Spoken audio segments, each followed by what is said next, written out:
আমি একজন অভিনয় শিল্পী, একজন লেখিকা। অভিনয় অঙ্গনে জড়িত আছি বলেই ফেসবুকে নানা রকম ঢঙ্গের ছবি পোস্ট করতে পারি, এই সাহসটা আমার আছে। আমি তো কারোর সাথে পরকীয়া করছি না, কারো ঘর ভাঙছি না, অন্য নারীর স্বামীকে টেনে আনছি না,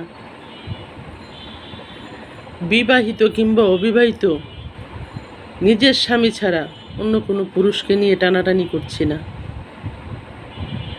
আমি চুরি করছি না, ডাকাতি করছি না, আমি কোনো রাজনৈতিক কথা বলছি না, রাজনৈতিক ব্যাপার স্যাপার নিয়ে মাথা ঘামাচ্ছি না, আমি সংসদে যাচ্ছি না, আমি সংসদে গিয়ে উল্টাপাল্টা কথা বলছি না, কিংবা আমি ক্ষমতা পাওয়ার লোভে যা খুশি তাই বলে বিক্ষোভ সমাবেশ মিছিল মিটিং ভাঙচুর করছি না।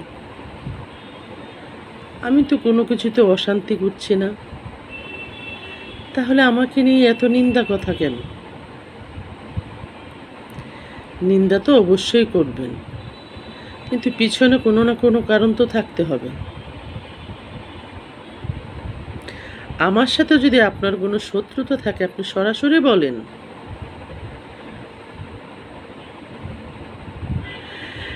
আমি কার সাথে কি করেছি, কোথায় গিয়েছি, কয়টা প্রেম করেছি, কয়টা বিয়ে করেছি, কয়টা বাচ্চা হয়েছে, এটা আমার ব্যাপার, আপনার কোনো ব্যাপার এটার সাথে জড়িত না।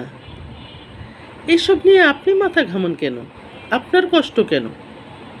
আমার থেকে কষ্ট পেয়ে এমন কেউ কি আপনার কাছে নালিশ করেছে যে হ্যাঁ আমি এই জন্য তোকে এই কথা বলছি? আমার কোনো প্রেমিক, কোনো স্বামী, কোনো সন্তান তারা কি আপনার কাছে অভিযোগ করেছে যে এই মহিলাটাকে আমি বিয়ে করেছিলাম এই জন্য আমাকে কষ্ট দিয়ে ছেড়ে চলে গেছে, তুই যা এই মহিলাকে শাসিয়ে আয়, এর চরিত্রটা ভালো না? এরকম কোনো কারণ কি আছে? আমি দিব্যি আমার মতো আছি, আমার সংসার নিয়ে আছি, আমি আমার ফেসবুকে আমার ইচ্ছে মতো ছবি পোস্ট করি। এর মধ্যে আপনারা আমাকে ঢুকিয়ে দিবেন আমি নাস্তিক, আমি দালাল, এসব কী ধরনের কথা? আমি তো কখনো ধর্মবিরোধী কথা বলি না, আমি তো কখনোই সরকারের কোনো এক পক্ষকে নিয়ে কথা বলি না।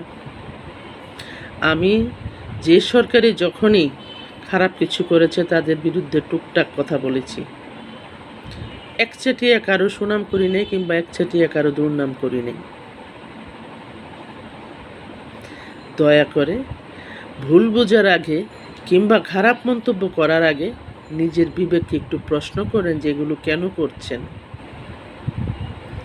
ফেসবুকে যদি এমন নিয়ম থাকতো যে এই ধরনের ছবি পোস্ট করা যায় না, এই ধরনের ভিডিও পোস্ট করা যায় না, তাহলে আমিও করতাম না। এদেশের অনেক নারীরা অনেক জঘন্য রকমের ছবি পোস্ট করে, ভিডিও পোস্ট করে, আর আমি তো একজন অভিনয় শিল্পী, আমি দেখি না এতে কোনো অন্যায় হয়। ওই তো জামার গলাটা একটু বড়, বুকের সাইজ দেখা যায়, হাতাটা একটু ছোট, এসব আমার কাছে কোনো ব্যাপার না। এসব ভালো লাগার বিষয়। ভালো লাগতে শিখেন, ভালো লাগাতে শিখেন, মানুষকে নিয়ে ভালো মন্তব্য করতে শিখেন।